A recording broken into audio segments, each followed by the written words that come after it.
traveling solo. So what's to the idea of rolling solo? So look, just to give you some context to frame why I suggest and why I frankly traveled alone, was that I had no friends, I had no girl, I had no one to bring. And also, naturally, I wanted to challenge myself. So I had just turned 26. I was on the eve of going back to school.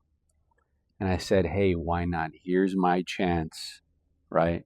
Because you have to think about this, right? In the modern age, it's one of the last vestiges, right? A rite of passage that a boy to a man can take.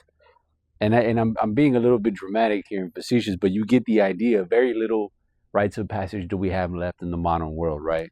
Besides maybe sliding in the DM or something like that, or paying for something, you know. Um, and there's something to the wanderer, the explorer, right? Archetype of getting lost to find yourself. So I decided, like I said, I was 26 and I was about to go back to school, and I said, you know what? Here's my chance. Let me go somewhere I haven't been. Let me go somewhere by myself, and let me just see what I can get into. What kind of dust can I kick up? What troubles can I find myself in? So I decided to pop my cherry quite late, like I said, 26. And I decided to go to Puerto Rico. I figured that's still in the States. I don't necessarily need a passport to go. I said, why not? You know? And it's funny because, I mean, that trip, I was very obviously nervous, right? And then I realized, like, I was there for like 5 days, that I was never really alone, right? I met different people every day that I was there. One of the days, on one of the occasions, I was at the beach and I met this girl. She was from like South Carolina or something like that. And I ended up taking her back to my bum, horrible hostel that I was in, like 20 minutes away from like the main square. So I was like quite far from the main attractions. And that was, one episode. And then another was like the last, second to last day I was there. I met this other girl from Atlanta. So there's a lot of people from the South out there for some reason. And she was like super obsessed with me, and she was married, so I didn't really pursue that any longer. But you get the idea. Like every day that I was there, I was meeting different people and different characters, and obviously talking to the locals as well. And it was never like I was quite alone the entire time. I even met like this dude that was from Chicago, who was like evading like debt collectors, some real seedy types. And then my next trip after that, every trip after that gets easier. My second trip after that was to Cancun. And one of my strategies in this case, right, because again I was alone, was to simply go to the hostels and you find people there. So that's always an easy one. And my third trip was to the Dominican Republic. It was to this place called this little peninsula in the Dominican Republic called Samana, and that sort of wrapped my escapade in terms of solo travel. It was not what I expected. Frankly, if anybody's been to the Dominican Republic, then you know what I'm referring to. There's what they call colloquially tigres, which are like these dudes that are out here just trying to, pillage and plunder any sort of gringo that they find. And if they see that you're green, it's a wrap. So I couldn't get this guy off my tail.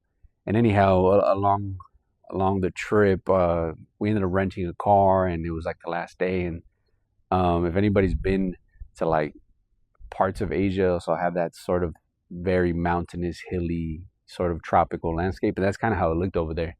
And so we're going through these windy highways, and this guy's knocking back bottles of whiskey, and I'm thinking to myself, like, man, like life is definitely cheap in the third world, right?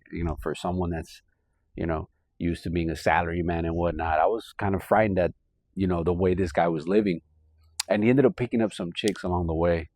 Like there was a bunch of little towns along the main drag. And then he ended up picking up these two chicks, and that's when things got really creepy. Like he picked up these two, what I thought were, women. One of them was like really old. And then another one was like, not even like, I couldn't even say if she was a teenager. And I'm like, and he was like trying to hook me up with her. I'm like, bro, what are you talking about? Like I didn't realize that. It seemed to me that like age was not a real factor in these places. Like at least that's what it felt like, and that was like the vibe they were giving me. Like, nah, it's okay, don't worry. I'm like, bro, what are you talking about? I'm not gonna be messing around with a child. I ended up getting her a yogurt and then sending her on her way. And then after that, like I was like, bro, I need to leave. Like that's when I was getting really paranoid. I was really uncomfortable, and I was like, bro, I need to leave. Like I'm done. You know, I'm done with this. I want to go home. And I was thinking to myself, and then like right before I, he dropped me off, he like tried to hook me up with some Haitian girl, and I was like, bro, I don't want to hook up with anybody. I want to leave. You know, and then it felt just like it was just off, like the whole vibe. I was like, dude, I'm not comfortable with this. Like if this is what traveling is to like passport bros, like I just can't do this. Like it was just too degenerate for me. It was too aggressive. It was just too grimy, and left a bad taste in my mouth. I'll be honest with you, I'm never going back to the Dominican Republic ever again. If I'm being honest with you, I went twice, and that last time was enough for me. I was like, I don't want to deal with these theaters anymore. So that was it. But all in all, right, the lesson in here, right, is that if you haven't taken a solo trip, I encourage you to do so, especially if you're scared. If you've done it before, then I guess this isn't for you. But if you are hesitant about doing so, do it. I went to some shady places, some seedy places, relatively speaking, you know, like it wasn't the safest. And I came out alive. I came out fine. I mean, yeah, a little dent to the pocketbook, but it wasn't like my life was in any real danger. At least it never felt like that. But nevertheless, you learn a lot about yourself, and you learn a lot about boundaries and how far you're willing to let people take advantage of you.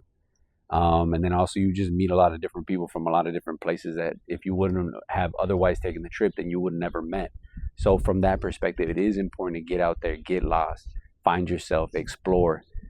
Especially because so much of the world is already carved out for you. Everything is sort of pre-packaged and sort of regimented so that you feel and experience a certain thing. So when you really kind of try your best to get lost, you kind of mess around and you end up finding out things about the world in ways that aren't really found in books or textbooks per se, or anything that I could even tell you, right? They're just things that you have to kind of experience on your own, and do it because you'll learn a lot about yourself, and you'll learn a lot about the world in the process, and you see how life can be treated by certain people cheaply, if I'm being honest with you, by a lot of people.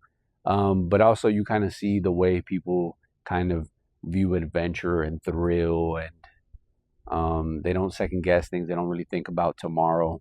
And I realize like that as a first world like citizen is like something that we can tend to think about, right? We don't sabotage and we don't burn everything around us, right? But anyhow, I hope this helps, and I'll see you in the next one.